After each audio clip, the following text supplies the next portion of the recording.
My name is Joe. I'm 72 years old, and I am retired. I see myself as a collector. My interest in collecting didn't start until after I married. Every time Edward would get a bonus, we would buy an antique, and that was the beginning of collecting. I like my glassware. I love the blue and white. My mother told me that her father was a clockmaker. So maybe that's where I got my love of clocks.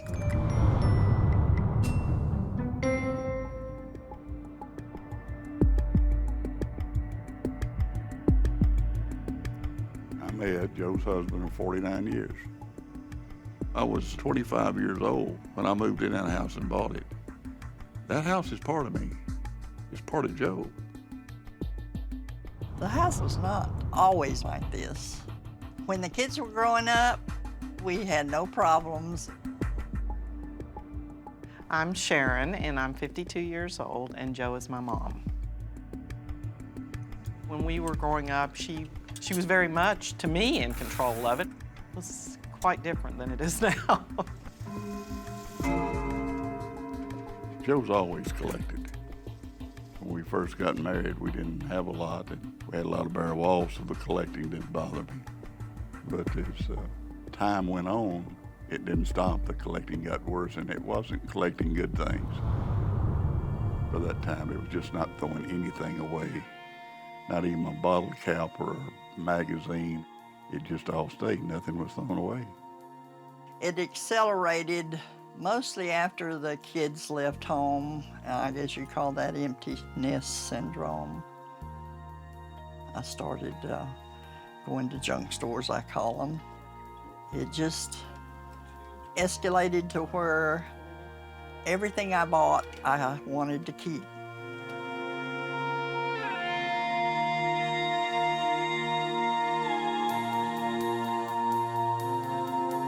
I'm Karen, I'm 52, and Joe is my mother. The part that really has bothered me is just how it has affected them. You know, that it makes them both seem so miserable. You can't eat off the table because the table was full. It was never cleaned off. All of my space was taken up. In other words, I didn't have nothing left. I feel like I've been robbed of my retirement. I really do.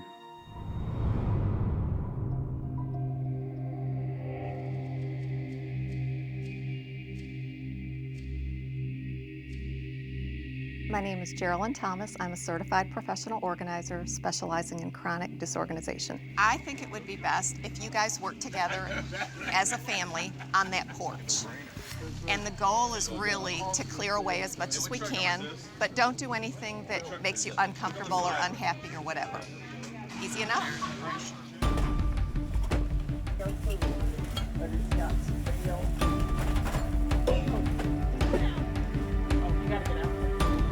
Today is the day that I have to make all my decisions. I know it's serious business. Right now, I'm extremely anxious. Joe's taking a huge leap of faith here, trusting us. Are you getting annoyed? You She's just getting You're what? nervous that things are getting thrown away. I told her the other day that you can't be as miserable as she is and say that those things are what make you happy. Because truly, the happiness comes from the love in your life.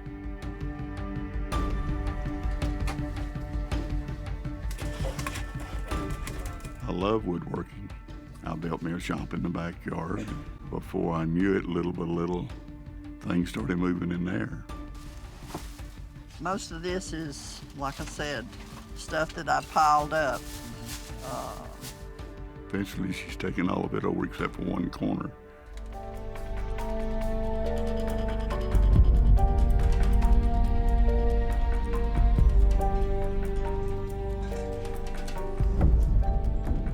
Joe's not doing too well today.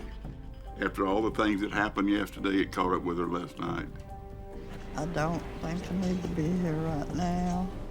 My mom seemed to be very upset because of things that she thinks we've thrown away.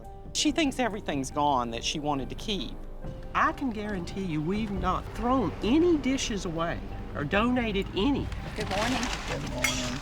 I heard you're having a rough morning. A rough night Okay. to go along with the morning. I want to hear what's wrong. My mind is in a turmoil. Okay. All I could do is lay there and think, I had this and I had that and I had that, but I haven't seen it. I'm Dr. William B. Lawson. I'm professor and chair of psychiatry at Howard University. This is a condition which has given her a sense of control, a sense of stability, and she indeed does have a strong compulsion in terms of maintaining and keeping what she has. These are my possessions. Okay. Right. Trash? No, it's sellable. Well, why don't we put it out to Yes, retail? people buy mason jars with Sell zinc that. lids. Trash. That's trash. Trash. Trash. Oh, trash. All right. What is it? It's a possum that's alive. He's in there? Yes. Holy. Get that possum. Now, if you pick him up by the tail and keep it shaking. Yeah, perfect. Seriously. All right, so I'm gonna go around behind you. Excitement.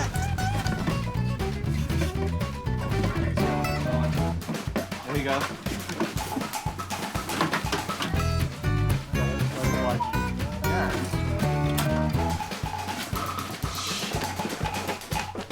I always had evidence that there was one here because they'd get the fish food. Boy, oh my goodness. Big as a little dog. He's bigger than our dog we have. Fabulous.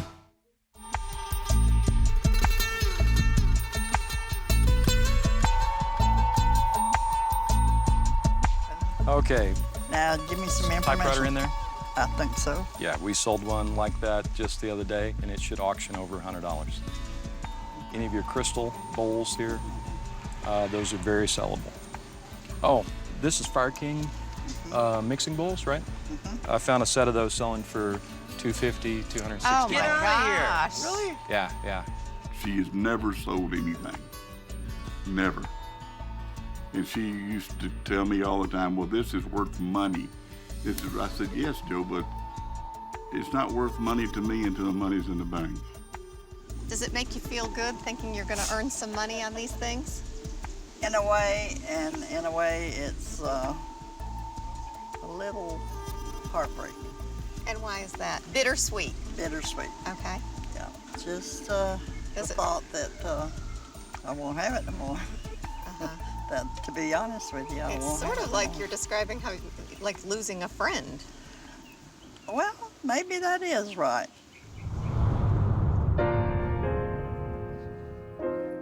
I have a collection of mugs from England.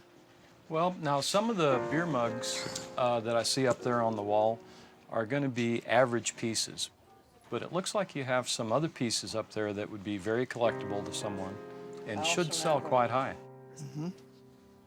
Just walking around the house, I would estimate probably $10,000 to $20,000 worth of sellable collectibles. This is interesting from the standpoint that Jo is a hoarder, but she truly has collectibles.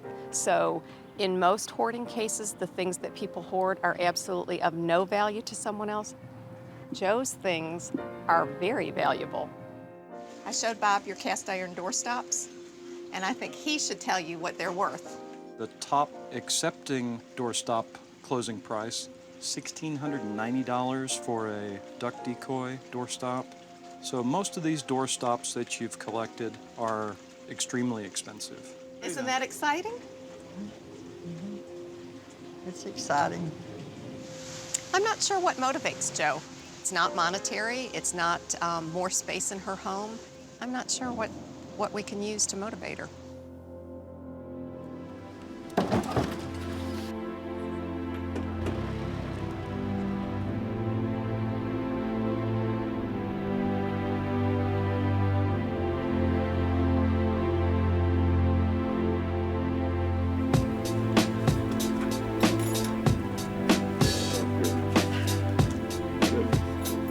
Unbelievable. I have a shop again. Spent a lot of time out here at one time. I didn't think I'd ever be able to use it again. It makes me feel good. Thank you, thank you. I'm happy. I'm happy for me too. Good. I will try my best never to do that again.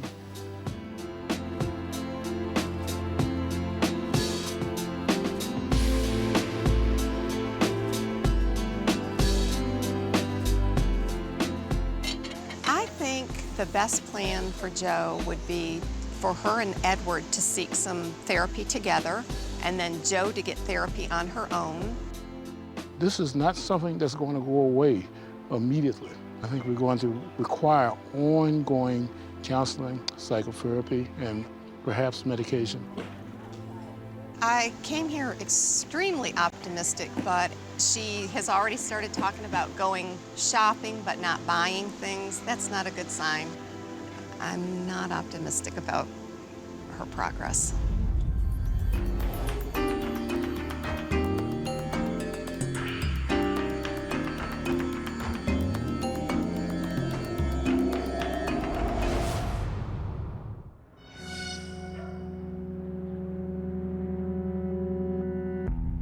My name is Dick. I'm 71 years old and I'm a retired veterinarian.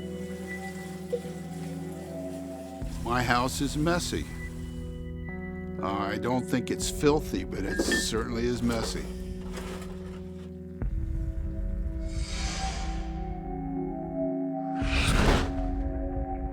I like to consider myself a collector and not a hoarder, but so does every other hoarder.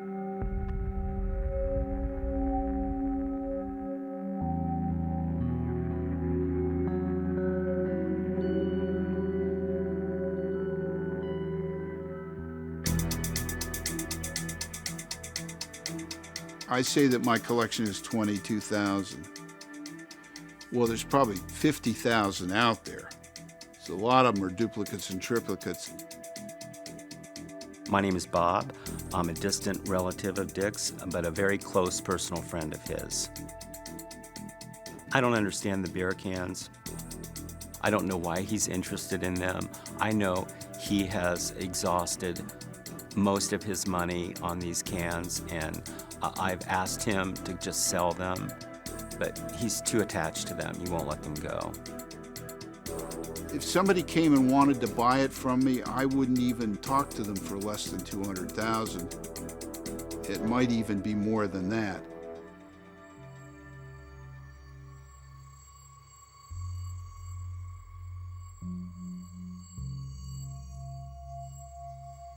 I'm accumulating vast quantities of things, but in a collection, every one of them is different. I think of situations where I accumulated something and I can tell a story about, well, this happened this time and this happened this and I was with these people. It's a reminder of the joy of the life that I've led. My name is Jackie, and Dr. Dickey is my first cousin. I would say everything my cousin Dickey does is absolutely hoarding. Enough is enough of anything, but there's never enough for a hoarder. I have miniature cars. I have the shelf over there with all the accumulation of beer steins and veterinary statues. I have the bobbleheads, a collection of miniature liquor bottles, stamps from Laos, pretty extensive library of bonsai books. Oh, and I have the egg collection. I almost forgot that. That started with a cloisonné egg, and now I've got maybe 500 or 600 Beanie Babies. When I got into it, it was a craze. And now that the craze is over, the value of a lot of the stuff that I purchased has tanked. My name is Jason, and Dr. Dickey is my cousin and close friend. Jason is my first cousin's son. When she passed away, Jason and I got a lot closer. He and I have very similar personalities. When he first let me in, I was in such awe of his conditions that I wanted to continue coming over to get a greater perspective of exactly what every room of the house was like. When I've had the house cleaned up at times, it's been nice to be able to walk through and not have to hold on to things because I need to walk around something else to keep me from falling down. 90% of what Dick has is worthless trash and dirt, and it's covering up of some beautiful objects. I know he's a collector, so he's got some nice things, but he doesn't even know where they're at. My concern is for Dick's future because he has exhausted his fortune on helping other people and collecting these items.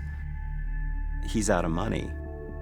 He keeps buying, and I don't know where he gets his money, but I think charge cards are the ruination of this country, and I think he's using quite a few of them. He's maximized every resource that he has, and now what he's left with is his stuff.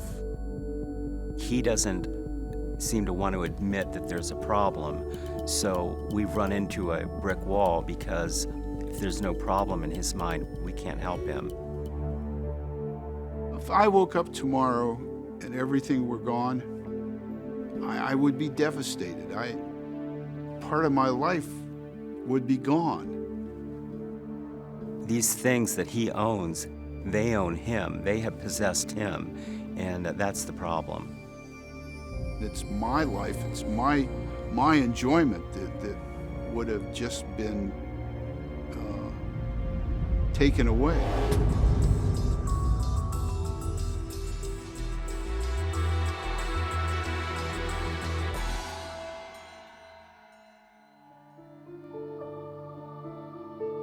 Hi, I'm Standalyn. Hi, Standalyn. Dick Durbitz. How are you? My name is Standalyn Robertson. I'm a certified professional organizer.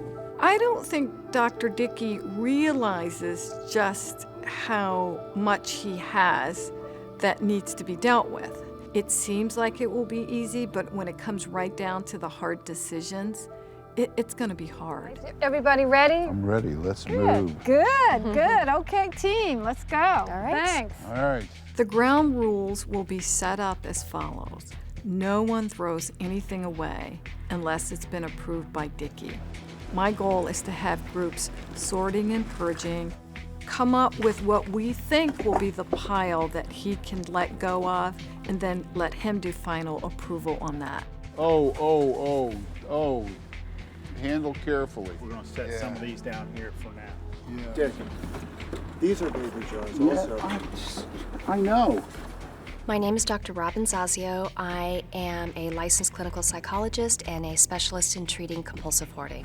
I don't believe that he has grasped his current situation. He's basically going to defend that this environment is really not as bad as it appears. Throw it away. Okay. Good job, Dick. Okay. Don't keep saying that. I gotcha. It's a small step, opening up his home to us, and I want him to know that he made the right decision. No, You just want the hat leave it, and leave the it button, leave it just as it is? Yeah, I'll take them off. Okay. Are you going to keep the hat? Yes. Okay. You didn't think I was going to throw that away, did you? The frustration comes from the fact that Dickey doesn't think he has a problem. He's just flippant about it. He thinks it's cute. I am so nice. You are so nice. We didn't Here let I any- should be all frazzled, making all these decisions. I'm happy as a lark. All your decisions were to keep. Of course you were happy.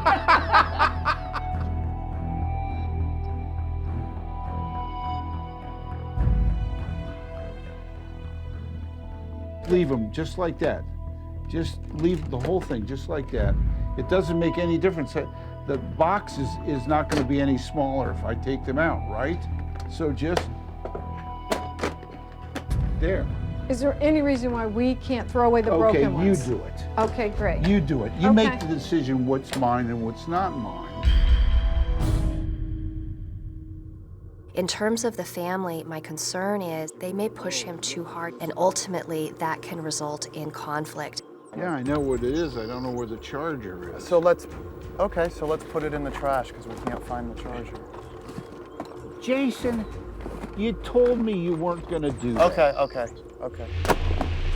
But could I take these to, don't you think it's What not did about... You've got brand new ones unopened in a box. You just told them you're not married to your stuff. Let's let this go. Why the are you arguing with me?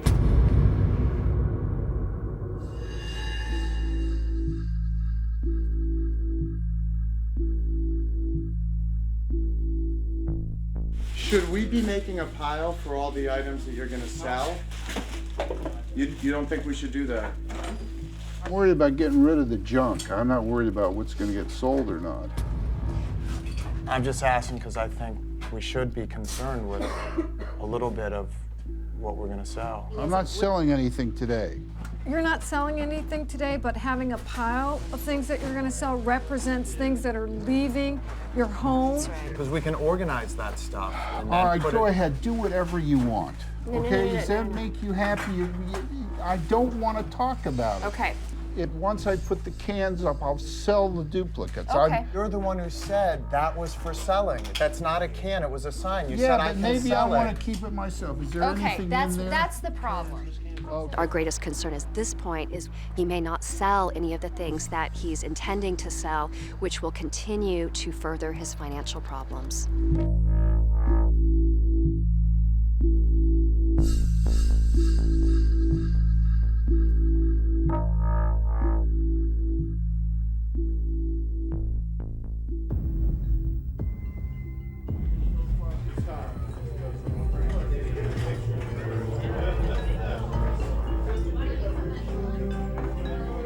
Serious for one moment. This has got to be pretty neat to see this happening. Oh, yeah. And then I'm thinking that when everybody leaves, I got to take them all down again. He is not recognizing that he is a compulsive hoarder. He's really holding on to that way in which he's viewing himself. The one thing that I want to continue to impress upon you is really being able to now look around and really appreciate what you have done, because I couldn't really feel that before. All I saw was just them laying around and stacked up, and now I can really appreciate all the emotion that's come into this collection. See, this has always been my collection. The junk in the house was the clutter. That was the hoarder part of it. The collection always was a collection. Sometimes I'm willing to aggravate him if I believe there's a greater cause or a goal that can be met. Try to be serious for this for me, okay? Could you do that for me?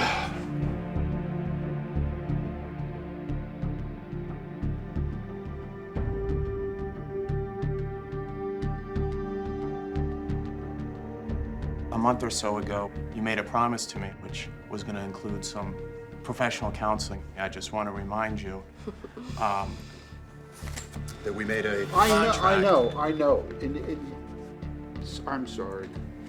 I just want to remind you how important No, it is. you don't have to remind me because I haven't forgotten. And I appreciate that.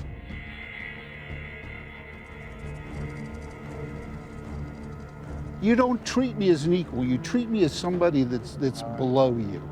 It was Because important to me. I'm sorry. I Well- didn't say shrink. I said professional counseling. So I why didn't went you out of say my- something to me in advance? I'm the one that's involved. Nobody talks to me. I'm going to go with you, Dickie. I don't care what you do. And I didn't say shrink. I said professional counseling. We never said psychologist or shrink or anything.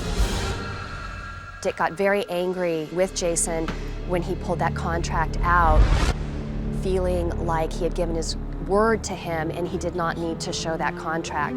You've decided that it's okay, so I've got to go along with it. And if I don't want to go along with it, you sit there and tell me why I should because you wanted it. My concern is it's quite possible that he could pull the plug on this.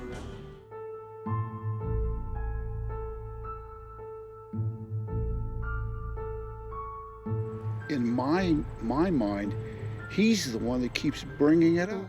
I was really impressed because it was actually the first time that I felt like we were actually having a very serious conversation. He knows how to pull my strings. And for some reason, he enjoys it. He truly does want this problem to be resolved, and he recognizes that it's going to take past this weekend for him to continue to work on it and is very open to follow-up therapy. I'm kind of interested in finding out somebody's going to tell me about myself. Good for you. I may not like to hear it, and I may not accept it, but I think that therapy is going to be a big help for him, and I am optimistic about him getting some help. If he can sell, make some money, have a better life, that would be a wonderful thing, and God willing, that will happen. Your home now is symbolic of welcoming people. I still question whether I am actually the quintessential hoarder. Now he knows that he has to participate, and by seeing what's possible, that he'll hopefully maintain and work through some of the things that allowed him to almost be a prisoner in his own home. I'm absolutely convinced that I was hoarding accidentally, maybe. That's just my ego not allowing myself to think that I'm really a hoarder.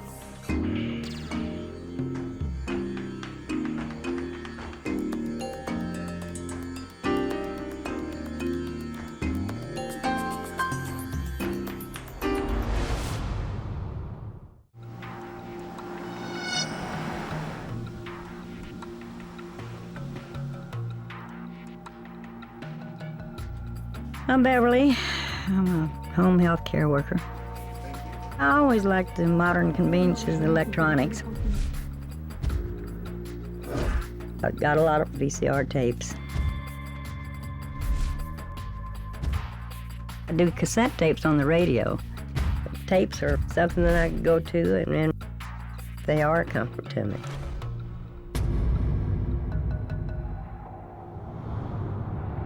I'm Vicky, and I'm Beverly's daughter. She is constantly taping, and I do not understand it.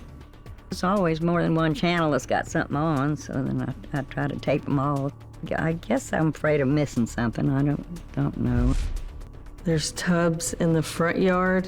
The tapes are probably not any good. The tubs got hailed on, and there's holes in them. There's no way she could possibly ever watch all those tapes. I'm Daniel, Beverly's grandson. It's gotten to that point to where it does get out of control. I mean, if you've got a whole room dedicated to it, that's fine, but a whole house. She has it set in her head that one day somebody's gonna pop up and be like, hey, you got that episode of Phil Donahue from '82? Yeah, I do, actually.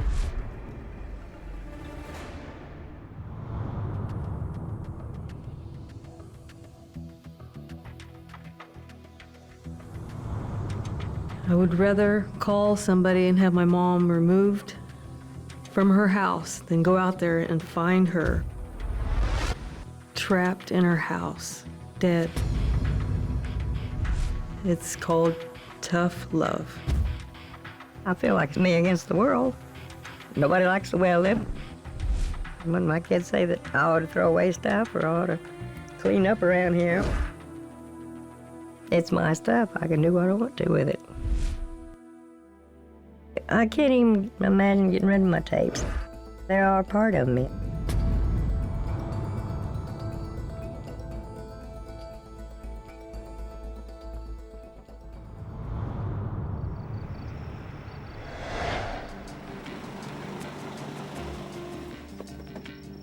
Good morning, everybody. Good morning.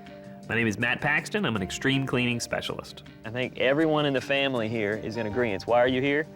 To help. To help your grandma. Support All right. team. We don't want to just throw all this stuff away and then you fill it right back up. We want to work on a long-term solution to keep this place clean.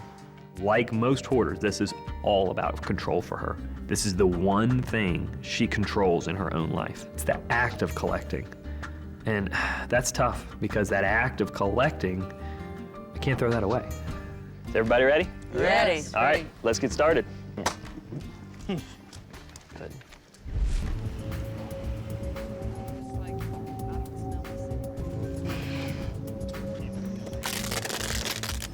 Oh, God, what is that smell? That's those vitamins. Ah, it just reeks. That's gotta go. And I pretty much threw up when I smelled those vitamins. It was a very graphic smell. It just hit you. It's brand new. It hadn't been opened. Beverly. That reeks. I'm asking. Well, too bad whether y'all can't stand a little smell. Well, just cover your nose. So there are actual maggots in there? Let me see it. Yeah, good. I'll dump them on you. They're on the outside. They're not in Oh, that's no problem then if they're on the outside. Oh. Basically vitamins filled with maggots, and she was positive they were good. You're gonna put that in your body? Yeah, I am. I don't feel like spending $100 on vitamins. They sat out here in the heat for the last 2 weeks is all.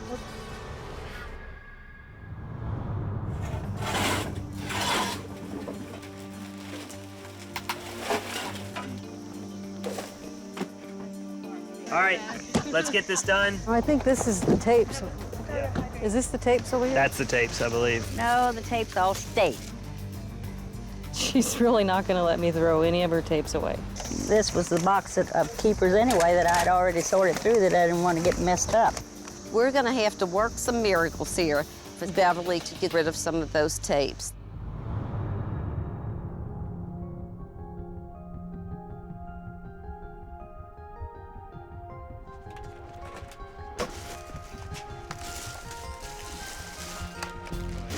This is too much. I don't have any storage area. So that stuff just gets stacked.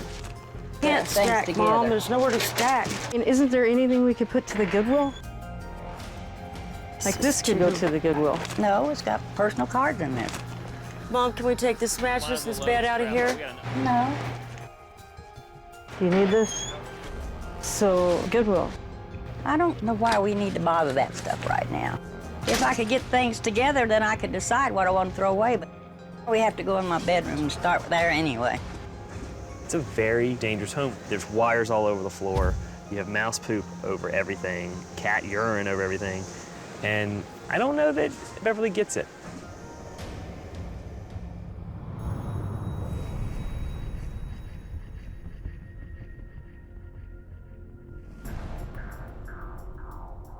I've been told people were removed from this house. This is a very dangerous home. I don't believe it's dangerous. It is. This house is covered in animal waste, urine, and bugs. It's not safe. My grandpa and my dad have fallen out here and hurt their hips. You got in a car wreck and hurt your hip. Well, what? Are you telling me this is more safe than a car wreck? A lot of people fall. That's a big stretch, in their own guys. home. We're saying you have a serious disorder. And here's the real problem. At the end of the day, if this house doesn't get better, authorities are going to get called. And I will have to call Adult Protective Services, Mom, to bring you out of here if it's not safe and healthy for you. And put her where? Yeah, and Vicki would be first to put me in a nursing home if she decided if I could take care of myself. I didn't say anything about it. No, but it's over my head. You think Mom's your project. She's not your project. Go find you another hobby. Yeah, this is a great hobby, isn't it? Fabulous hobby. Time out. Daughters, stop talking. We're asking You time better out. shut the f up. Both of y'all, stop talking. I'm finna put my hands on her. You better get her away from me. I'm not playing. Move. Fit her fat ass off of me. Bye-bye. Yeah. That bitch out of my face. I'm gonna bust her in half. Get your ass back inside and go to work if you're worried about the work. Anytime I say anything, you... Vicki, you're running your mouth. I can hear you even through the mask. Just go away. Go away. I wish you would go away. Far away.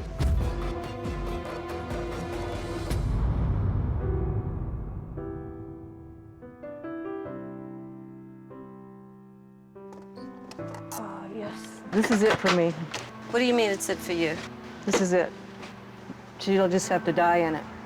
You mean you're not going to come back to try to help her anymore? Oh, no. I'm moving on. Moving on from the family or moving on from this house? All of it. All of it? Yes, all of it. I can't take it anymore. I don't think they want me. I'm gone. They can have their little family. She will walk away from this, but she won't walk away from that feeling that her family didn't embrace her and hold her and keep her close. It's probably going to be a rest of our life problem. I'm sure it is. Because we probably won't speak for a long time after this. I'm sure of it.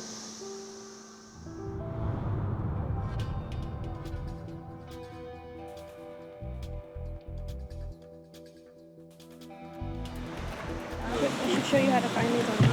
Yeah, you should. You have a really Hopefully. big monitor for your computer. Watch everything on it. It'd be pretty cool. Okay. And we get going on the computer, then I can get rid of more. When her granddaughter started talking to her very sweetly, they became a really good team. Okay, that's Trash? Go. Good job. When the grandkids started working with her, they became a really good team, and there wasn't any fighting. Yeah, trash.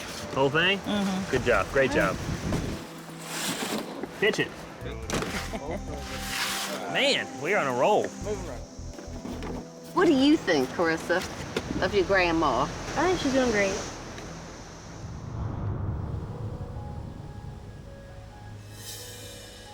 It just feels like it's a weight lifted off my shoulders with all this stuff moved out.